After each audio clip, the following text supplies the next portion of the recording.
जय हिंद, नमस्कार। मैं अंबर जैदी स्वागत करती हूँ आप सबका एक बार फिर से आज के इस खास कार्यक्रम में। दोस्तों, साउथ एशिया के सिक्योरिटी लैंडस्केप का एक डेंजरस मोड हमें यहाँ पर नजर आ रहा है। और जो रिपोर्ट्स आ रही हैं उसके अगर अनुसार हम बात करें, बांग्लादेश एयरफोर्स ने हाई अलर्ट डिक्लेयर किया है। और जब ढाका, चिटगांव और जैसलमेर बेसिस पर रेड्स के बाद एयरमैन और ऑफिसर्स को डिटेन किया गया। और इसमें कई सारे जो एयरमैन और ऑफिसर्स हैं और उनका जो कनेक्शन है वो तहरीक तालिबान पाकिस्तान से जोड़ने की जो आशंकाएं हैं वो सामने नजर आ रही है। और बात यहाँ पर सिर्फ एक ये नहीं है कि कोई इंटरनल सिक्योरिटी ब्रीच है। ये एक अलार्मिंग सिग्नल है कि एक्सट्रीमिस्ट नेटवर्क्स अब किस तरह से जो कन्वेंशनल मिलिट्री स्ट्रक्चर्स है उसके अंदर घुसने की कोशिश कर रहे हैं।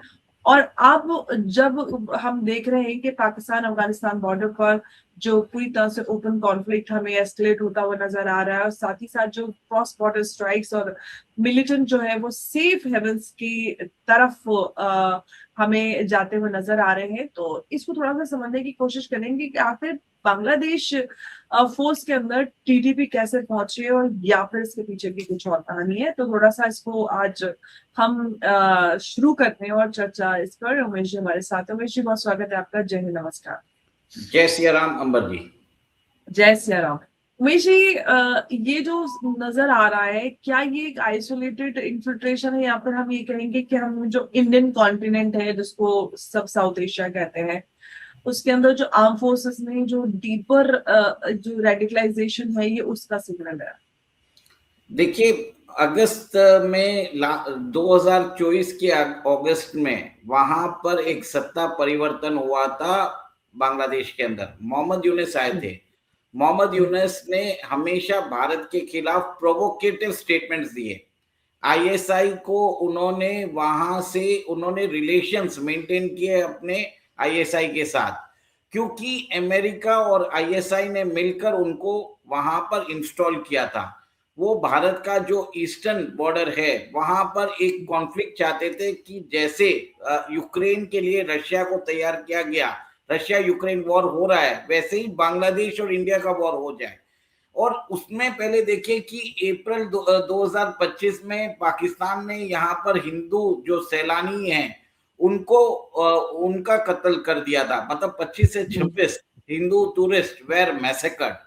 अंबर जी, सबसे बड़ी बात है कि भारत के ईस्टर्न और वेस्टर्न फ्रंट दोनों पर एक तरह से डिस्टरबेंस क्रिएट करने की कोशिश की गई थी। और उसी में आप देखिए कि आईएसआई के जो बेस है वो पाकिस्तान एम्बेसी के अंदर जो आईएसआई ने अपना एक परमानेंट बेस बना दिया था। बांग्लादेश के जो आर्मी ऑफिसर्स थे वो लगातार एक तरह से पाकिस्तान जा रहे थे, पाकिस्तान के ऑफिसर्स बांग्लादेश आ रहे थे। उसी समय लाल मोनिरहट जो मिलिट्री बेस है, जो वर्ल्ड वॉर 2 का मिलिट्री बेस है, उसको एक्टिवेट किया गया। वहां पर 12 से 15 एयरप्लेन रखे गए, रेडार्स भी रखे गए। और ये जो है हमारे सिलीगुड़ी कॉरिडोर से 20 या 40 किलोमीटर दूर है। और देखिए, पाकिस्तान ने इस तरह से आसिम मुनीर ने स्टेटमेंट भी दिया था, the next attack will happen on the east.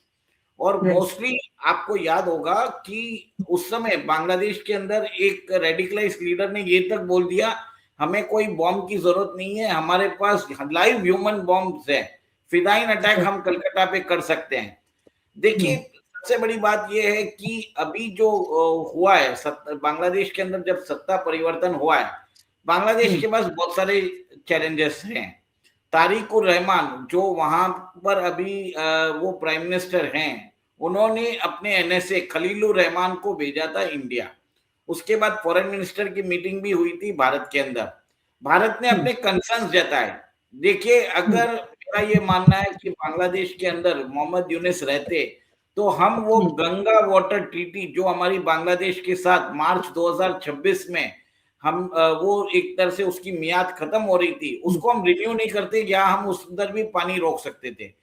Second, Bharat जो इसके बाद मिडिल ईस्ट क्राइसिस के बाद बांग्लादेश के अंदर फ्यूल की कमी हो गई थी। भारत ने अभी उनको डीजल भेजा है, मतलब हजारों टनों के डीजल भेजा है। उनको वो सप्लाईज भी भारत से चाहिए। मतलब बांग्लादेश की पूरी अर्थव्यवस्था, बांग्लादेश अगर जिंदा है, उसका क्रिएशन जो है, उसका अस्तित्व इज डिपेंडेंट ऑन इंडिया। ये बांग्लादेश को समझ में आ गया और अब भारत ने अपना इंटेलिजेंस दिया और उसके बाद पाकिस्तान उधर एक काउंटर टेररिज्म ऑपरेशन हुआ बांग्लादेश के अंदर, जिसमें ढाका, चिटगांव और जसोर के अंदर एयरमैन पकड़े गए और इसमें कम से कम 10 से 12 एयरमैन पकड़े गए, जो स्क्वाड्रन लेवल के लीडर्स वो भी पकड़े गए और 10 से ज्यादा लोग पाकिस्तान और टर्की और पोर्चुगल भाग गए हैं। तो एक रेडिकलाइजेशन हो रहा था of Pakistan ISI in Bangladesh air force. बताया जाता है कि ये लोग एक तरह से लाल मोनिरहाट को यूज करने वाले थे टू बम्बार्ड कलकत्ता। और ये भी आप देखिए कि जिसके बाद ये रेडिकलाइजेशन जो सेल है जो बांग्लादेश के अंदर अभी एक्सपोज हुआ है, वहां पूरा चल रही है, पूरा एक तरह से जो बेसिस है उनको सील कर दिया गया है और उधर कोम्बिंग ऑपरेशन चल रहा है कि जितने भी नक्सलाइट्स हैं, जितने भी रेडिकल लोग हैं बांग्लादेश एयरफोर्स में, उनको हटाया जाए। ये एक तरह से बहुत बड़ा खुलासा हुआ है और भारत के जो एनएसए है, अजीत डोवाल ने क्लियर कट चेतावनी दे दी थी कि अगर कोई अटैक बांग्लादेश की टेरिटोरियल आर्मी या एयरफोर्स भारत के ऊपर करती है तो अंजाम अच्छा नहीं होगा। देखिए, जो ऑफिसर्स इंचार्ज थे वो वहां पर लेकिन उमेश जी, एक बात मैं पूछना चाहती हूँ कि अगर टीटीपी जैसे ग्रुप जो है वो मिलिट्री पर्सनल तक रीच मतलब कर रहे हैं, वहां तक पहुंच रहे हैं, तो क्या ये समझा जाए कि जो ट्रेडिशनल काउंटर टेरर स्ट्रेटेजी थी वो फेल हो रही है?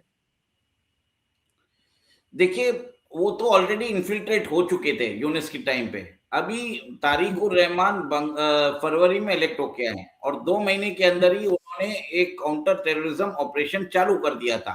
बांग्लादेश आर्मी 2 हिस्सों में बढ़ चुकी थी, प्रो इंडिया, प्रो पाकिस्तान। अब बांग्लादेश आर्मी चाहती है कि वहां पर पाकिस्तानी जो इन्फ्लुएंस है उनकी आर्मी पे, उसको हटाया जाए और इसी मद्देनजर ये काउंटर टेररिज्म स्ट्राइक किया गया। अंबर जी, ये देखिए, जो ऑफिसर्स पकड़े गए उनके पास रेडार्स के जो इंफॉर्मेशन है वो लोग कलेक्ट करते थे, उनके पास सेंसिटिव वेपन्स की उनके पास कंट्रोल्स थे और ये भी बताया जाता है कि शायद ये बांग्लादेश के कुछ एयरक्राफ्ट को भारत के ऊपर बमबारी करने के लिए भी यूज कर सकते थे और उसके बाद भारत के ऊपर शायद फिदाइन अटैक भी कर सकते थे क्योंकि रेडिकलाइज हो रहे थे। और ये भी देखिए, पाकिस्तान ने बोल भी दिया था कि अगला अटैक जो होगा वो ईस्ट से होगा, कलकत्ता पे करेंगे हम अटैक, ख्वाजा आसिफ ने भी बोला था। तो ये एक डिफेंस मिनिस्टर और इनके दोनों ने बोला था, आर्मी चीफ। तो ये जो ऑपरेशन हुआ इन बांग्लादेश को अब समझ में आ गया कि भारत के साथ रिश्ते रखने की उनको जरूरत है। वो भारत से क्रेडिट स्वैप लाइन्स चाहते हैं, वो भारत से चाहते हैं कि भारत उनको क्रेडिट दे ताकि वो भारत से चीजें को इंपोर्ट कर सके। तो ये जो शर्तें भारत ने रखी है, अब वहां पर स्वीपिंग ऑपरेशन चल रहा है और वहां पर जो आईएसआई के एलिमेंट्स हैं उनको हटाया जा रहा है, धीरे धीरे हटाया जा रहा है, उनको न्यूट्रलाइज किया जा रहा है। ये एक बहुत अच्छा बड़ा। उमेश जी, ये आप मुझे बताइए, इसी से जुड़ा हुआ सवाल जो हम बात कर रहे हैं कि क्या पाकिस्तान अफगानिस्तान जो कॉन्फ्लिक्ट है और उसके जो स्पिल ओवर्स है, उसका नेक्स्ट टारगेट जो है वो बांग्लादेश और नॉर्थ ईस्ट है भारत का, ऐसा हो सकता है? देखिए, ऑलरेडी नेपाल के अंदर भी बलेन शाह जो है 25 या 30 दिन हुए उनको आके, और 30 दिन के अंदर वो सरकार अनपॉपुलर हो चुकी है। वहां पर जो फिनेंस मिनिस्टर है उसने 1.5 करोड़ का घोटाला किया, उसको रिजिग्नेशन देना पड़ा। बताया जाता है कि भारत के जो इंपोर्ट्स होते हैं नेपाल के अंदर, उस उधर भी कुछ वहां पर टैक्सेस लगा दिए गए, मतलब भारत से इंपोर्ट ही नहीं करने दिया जा रहा। तो भारत ने भी वहां पर जो नेपाल के जो लोग हैं उनको बल्क में फ्यूल देना बंद कर दिया है। तो ये भी समझ में आता है कि नेपाल जो है, it has been an hotbed of ISI operations और नेपाल के थ्रू ही आईएसआई भारत के अंदर जो हमारा यूपी बॉर्डर है वहां पर इन्फिल्ट्रेशन कराता है और भारत के अंदर जो फेक इंडियन करेंसी नोट्स थी उसका भी गेटवे नेपाल ही था। तो ये एक तरह से आईएसआई भारत को अपने नॉर्दर्न सेक्टर में, नॉर्थ ईस्टर्न सेक्टर में घेरने की कोशिश कर रहा है। और सबसे बड़ी बात आप ये देखिए कि चिटागोंग, जसोर और ढाका का एयरबेस देखा जाए तो भारत का जो नॉर्थ ईस्ट है, मेघालय और त्रिपुरा, वो भी खतरे में आ चुके थे और भारत ने वहां पर नो टाइम पे नो टाइम इश्यू करके रखा था। देखिए अभी बंगाल इलेक्शन चल रहे हैं और बंगाल इलेक्शन पर के अंदर आप ये भी देखिए कि कुछ दिन पहले सीआईए का जो ऑपरेटिव है Matthew Van Dyke 6 nationals, Ukrainian nationals के साथ पकड़ा गया था। तो बंगाल इलेक्शन को भी डिसरप्ट करने का इनका पूरी मंशा थी। वो नहीं चाहते कि बंगाल के अंदर एक नेशनलिस्ट गवर्नमेंट आए और टीएमसी बनी रहे, वो ये चाहते थे ताकि वहां पर सिचुएशन अनकंट्रोलेबल हो जाए। अमर जी, 600 से 700 किलोमीटर का बॉर्डर अनफेंस्ड है क्योंकि स्टेट गवर्नमेंट जो है वहां पर सेंट्रल गवर्नमेंट को लैंड अलोकेट नहीं कर रही है। एक तरह से नेशनल सिक्योरिटी थ्रेट बन चुका है। मालदा और मुर्शिदाबाद के अंदर बांग्लादेशी वहां पर आ पा रहे हैं और वहां पर हिंदुओं को कत्ल कर रहे हैं। तो ये बहुत बड़ा एक इश्यू हो चुका है था और ये मेरा मानना है कि भारत ने इंटरनली एसआईआर कराया और उसके बाद आप ये देखिए कि अभी बांग्लादेश के अंदर भी आईएसआई के जो मॉड्यूल्स हैं उनको एक्सपोज किया जा रहा है। नेपाल को भी एक तरह से चेतावनी दी जा रही है और एंटायर नॉर्थ ईस्ट के अंदर वहां पर हमने 3 एडिशनल गैरिसन्स भी बनाए हैं। चिकन नेक को हमारा जो सिलीगुड़ी कॉरिडोर है उसके ऊपर सरकार ने वहां पर पुरजोर एक तरह से जो इंतजाम है वो करके रखे हैं। तो ये भारत के लिए, भारत का थ्रेट वेस्टर्न बॉर्डर नहीं है, भारत का थ्रेट है हमारा ईस्टर्न बॉर्डर जो अनफेंस्ड है और आईएसआई इसी जो हमारी वर्नरेबिलिटीज है उसको एक्सप्लॉइट करना चाहता है। दिस इज द रीजन ये एक बहुत बड़ा ऑपरेशन है जिसको भारत ने फोर्स किया कि बांग्लादेश को कि आप अपने आईएसआई एलिमेंट्स को जो है उनको गिरफ्तार करिए, न्यूट्रलाइज करिए और रीजन में स्टेबिलिटी चाहते तो ठीक है, नहीं तो हमें सिलीगुड़ी कॉरिडोर को एक्सपेंड करना पड़ेगा। और ये एक बहुत बड़ी एक तरह से पाकिस्तान की जो साजिश है उसको एक्सपोज कर दिया है। सबसे बड़ी बात यह है कि जो न्यूज़पेपर रिपोर्ट्स बोल रहे हैं कि तहरीके तालिबान है, ऐसा कुछ भी नहीं है, ये पूरे आईएसआई का गेम है। और बांग्लादेश जो है डायरेक्टली आईएसआई का नाम नहीं लेना चाहता क्योंकि उसको पाकिस्तान के साथ अपने रिलेशंस भी मेंटेन करने हैं। ये उम्मा का एक तरह से जो उम्मा का जो प्यार है वो उनको बरकरार भी रखना है और उनको ये भी मालूम है कि ये पाकिस्तान वही नेशन है जिन्होंने उनकी 30 लाख महिलाओं का रेप किया था, ये पाकिस्तान की फोर्सेस ने किया था। In spite of that Bangladesh जो है पाकिस्तान के साथ अच्छे रिलेशंस चाहता है। उसकी मजबूरी है कि वो भारत के साथ कोऑपरेट कर रहा है, ये ऐसा नहीं है कि भारत के साथ अच्छी दोस्ती चाहता है, वो उसकी मजबूरी है। और भारत को अपना प्रेशर बरकरार रखना की जरूरत है और वहां पर जितने भी रेडिकलाइज, जितने भी मॉस्क है वहां पर भी तारिक उर रहमान को एक तरह से स्ट्रिक्ट एक्शन लेने की जरूरत है। और हिंदूज जो हैं जो बांग्लादेश के अंदर है उनकी भी एक तरह से भारत सरकार को रेस करना चाहिए कि उनकी भी सिक्योरिटी और सेफ्टी भी रेस करना चाहिए। नहीं तो आप सिर्फ उनको डीजल देते रहोगे, शुगर देते रहोगे, चावल देते रहोगे और वहां पर हिंदूज को लिंच किया जाएगा, ये मैं कतई नहीं चाहूंगा। बिल्कुल, ये प्रायोरिटी पे होना चाहिए। और आपको अगर आप विश्व गुरु हो तो आप हिंदूज की बात क्यों नहीं करते हो, ये मैं भारत सरकार बहुत जरूरी है। बिल्कुल, ये बहुत बड़ी अहम बात है। लेकिन मुझे एक बात बताइए कि क्या भारत का जो ईस्टर्न थिएटर है अब उसको सिर्फ चाइना नहीं बल्कि मल्टी लेयर्ड जो एसिमेट्रिक थ्रेट्स है उसका भी सामना करना पड़ने वाला है? देखिए बांग्लादेश ने अभी कुछ दिन पहले एक बहुत बड़ा फ्रेंच रेडार लगाया था और उसके कारण वो भारत की जो एयरक्राफ्ट का मूवमेंट्स है उसको जानकारी मिल रही थी। ये जो ढाका, चिटागोंग और जेसौर है ये डेटा कलेक्ट कर रहे थे और ये डेटा वो लोग चाइना या पाकिस्तान, टर्की को दे रहे थे। अब भारत ने अपने कंसर्न्स रेस किए, इसके लिए नोटाम पे नोटाम इश्यू किया जा रहा है। आप देखिए नोटाम क्यों इश्यू किया जा रहा है, क्योंकि हम बताना चाहते हैं कि अगर आपने कोई भी मिसएडवेंचर किया तो हमारी जो मिसाइल सिस्टम्स है वो एक्टिवेट हो जाएंगी, आपकी जो एयरक्राफ्ट है उसको तहस नहस कर देंगी और उसके बाद ये जो बॉर्डर है वॉलेटाइल हो जाएगा वहां पर, उसके बाद हम बाउंड्री भी चेंज करेंगे, क्योंकि भारत को अपना सिक्योरिटी कंसर्न्स एड्रेस करना था। तो ये एक प्लॉय था टू, पाकिस्तान एक प्लॉय कर रहा था कि वो भारत और बांग्लादेश के रिश्ते बिगाड़ना चाहता था, ताकि भारत का ईस्टर्न फ्रंट जो है एक तरह से वनरेबल हो जाए और वो वेस्टर्न फ्रंट पे वापस कोई मस्ती कर सके। This was the ploy. India जो है, इन्होंने क्लियर कट खलीलुर रहमान को बता दिया कि भैया आप मान जाओ, नहीं तो आप हम अपना बॉर्डर चेंज कर देंगे, हम सिलीगुड़ी कॉरिडोर को एक्सपेंड कर देंगे। और उनको अगर सप्लाई चाहिए ऑफ डीजल, शुगर, चावल, तो उन्हें भारत की बात माननी पड़ेगी। और बांग्लादेश ने अपने आप को बचाया है, मेरा ये मानना है। बिल्कुल। भारत तो रेडी अच्छा। है, भारत तो जब चाहे 24 घंटे में बांग्लादेश को खत्म कर सकता है। अच्छा, एक बात बताइए उमेश जी, क्या ऐसा है कि रीजन जो है वो पूरा एक साइलेंट डिस्टेबलाइजेशन फेज में जा रहा है या जा चुका है, जहां पर वॉर्स ऑफिशियली मतलब डिक्लेयर नहीं किया जाएंगे, बट अंदर से सारा सिस्टम जो है वो वीकन होता हुआ नजर आ रहा है? इंटरनली एक्सटर्नली दोनों तरीके से हमारे ऊपर साइलेंट वॉर किया जा रहा है अंबर जी।